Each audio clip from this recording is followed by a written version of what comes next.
mot du jour, c'est polar. Allez, un peu que je t'explique. Le polar en argot, c'est un roman ou un film policier. Mais au fait, ça vient d'où? De Popol, de nanar? Pas vraiment. Dans polar, on reconnaît le début du mot policier, mais ça finit en art, une terminaison souvent péjorative, comme dans zonard ou tricard. Si le mot polar date des années 70, la mode du roman policier hard-boiled avait commencé bien avant.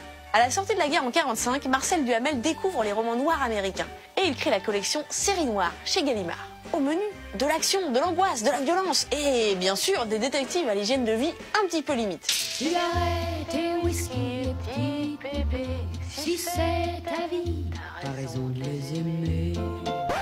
Grâce à la série noire, le polar devient très noir, parce que ça va avec tout, comme dans le film Série Noire d'Alain Corneau.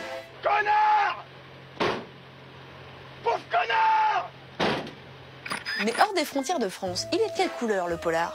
Il est parfois rouge sang aux US avec les Pulp Fiction. Et en Italie, on appelle les polars giallo à cause de la couverture jaune.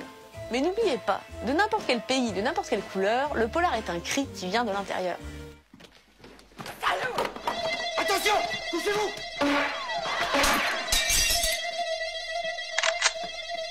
Sans polar, pas d'écrivain. Et pour eux, l'argot a réservé un sacré vocabulaire. Scribouillard, pisseur d'encre, fafioteur ou encore paillot, le bagnard chargé d'écrire des lettres. Allez, à plus, c'est Garavomiche.